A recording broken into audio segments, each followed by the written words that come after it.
Hello दोस्तों, बहुत बहुत स्वागत है आप सबका हमारे यूट्यूब चैनल पर।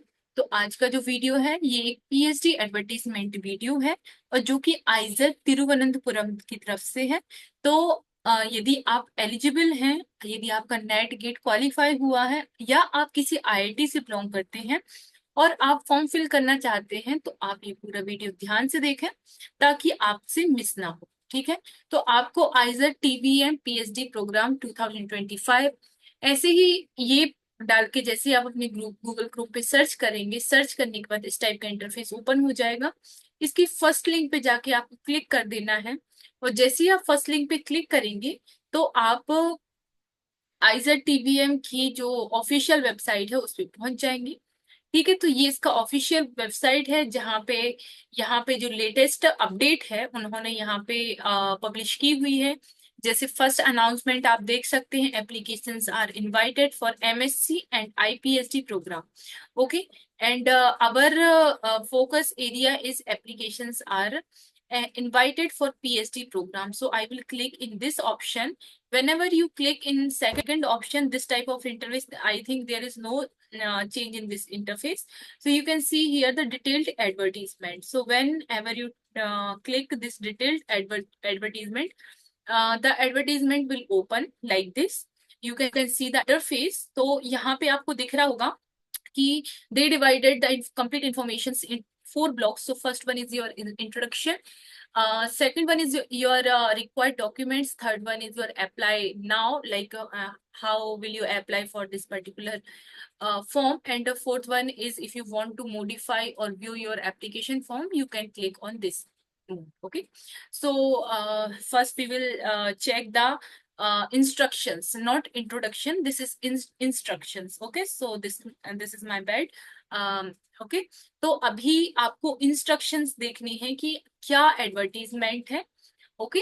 एंड आपको क्या क्या इसके लिए एलिजिबिलिटी क्राइटेरिया देखना है। तो इसको यहाँ पे पीएचडी एडवर्टीजमेंट एंड इन्होंने इस सेशन को वर्सा सेशन नाम दिया है। Okay. This is very unique name I think. Okay. तो आप यहाँ पे जनरल एलिजिबिलिटी क्राइटेरिया देख सकते हैं for different school centres and departments. Okay. तो सबसे पहले जो आपका जनरल क्राइटेरिया है वो आपका 6.5 सीजीपीए होना चाहिए ऑन 10 पॉइंट स्केल। ओके। मतलब फर्स्ट क्लास इक्विवेलेंट होता है ये। और आपके पास मास्टर डिग्री होनी चाहिए। ठीक है। तो एक तो हो गया आपका ये। और यदि आप किसी कैटेगरी से बिलोंग करते हैं, like if you are belong in any like OBC NCL candidate है, so you have to require 50% marks. Okay. Like और यदि सीजीपीए की बात करें तो आपको 5.5 सीजीपीए रिक्वायर्ड होगा।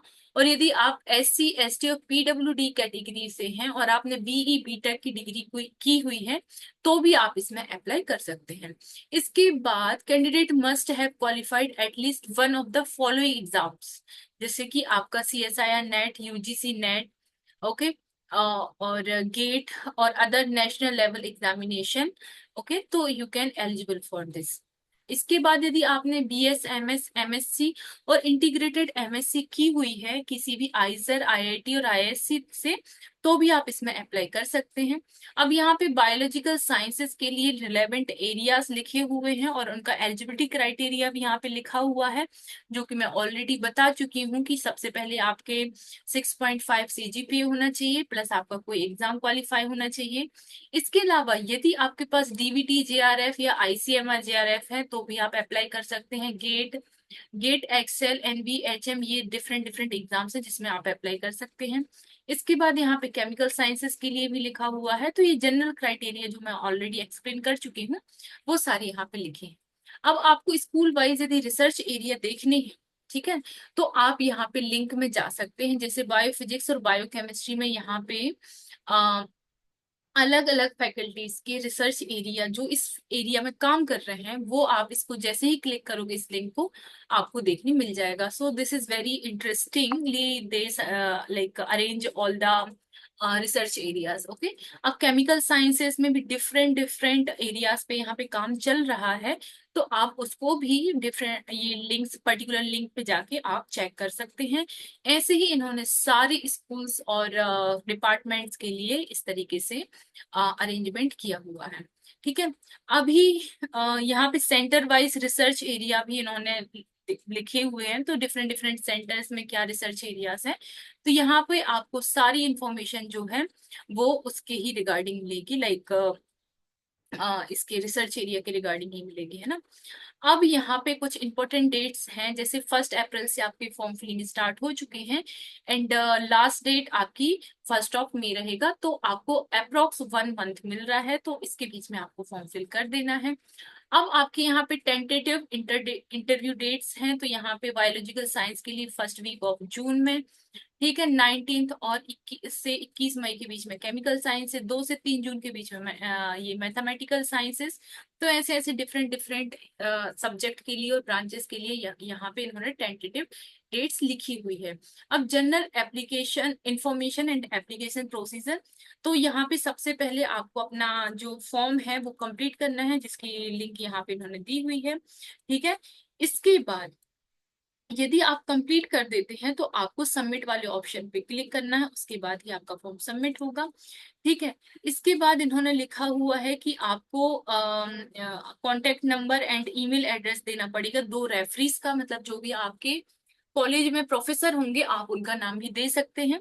इसके बाद यहाँ पे एप्लीकेशन फीस लिखी हुई है, तो जनरल और ओबीसी कैटेगरी के लिए 500 है, और SC ST और फिजिकली हैंडीकैप स्टूडेंट्स के लिए 250 है। इसके बाद सबमिशन होने के बाद आपको एक कॉपी जो है उसकी प्रिंट आउट निकाल के रख देनी है, फॉर यदि आप मतलब आगे के लिए आपको काम आएगा।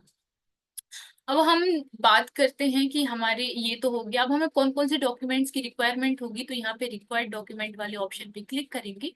जैसे ही आप रिक्वायर्ड डॉक्यूमेंट पे क्लिक करेंगे तो ये डॉक्यूमेंट्स ओपन हो जाएंगे, जैसे इसमें आपको स्कैन्ड फोटो चाहिए है, आपकी सिग्नेचर चाहिए, डेट ऑफ बर्थ सर्टिफिकेट चाहिए है, स्कैन्ड प्रूफ ऑफ कैटेगरी, तो इस तरीके से उन्होंने सारा साइज मतलब और डायमेंशन और कौन कौन से डॉक्यूमेंट्स की रिक्वायरमेंट है सारी चीजें यहाँ पे मेंशन की हुई है। अब अप्लाई नाउ वाले ऑप्शन पे क्लिक करेंगे, तो यदि आपका नया रजिस्ट्रेशन है तो you have to fill your name, email ID, confirm email ID, then password, and you have to confirm the password, then you will fill the captcha here and click the options register. Okay, so whenever you register your this email ID, you will have email ID or password. So you will fill that email ID and password here, and you will click on the login button. Whenever you will log in your ID password, the form will open on your screen. So whatever like information they are asking for the particular form, you will fill all the information. ठीक है, तो इस तरीके से आपका जो form है वो फिल हो जाएगा, ठीक है। तो इस तरीके से आपका फॉर्म फिल हो जाएगा। अब हम बात करते हैं, एक minute, there is some network issue I think, या इसके बाद अप्लाई ऑनलाइन हो गया। इसके बाद व्यू, और यदि आपको अपने फॉर्म में कुछ मॉडिफिकेशन करना है तो अगेन आप अपने फॉर्म को ओपन करेंगे, ठीक है, यहाँ पे लॉगिन आईडी पासवर्ड डाल के, और उसके बाद आप का जो फॉर्म है वो ओपन हो जाएगा और आप उसको मॉडिफाई कर सकते हैं। तो इस तरीके से आपका फॉर्म फिल हो जाएगा। So yes, this is the complete information from my side. मिलते हैं नेक्स्ट वीडियो में और भी इन्फॉर्मेशन के साथ। Thank you so much for watching.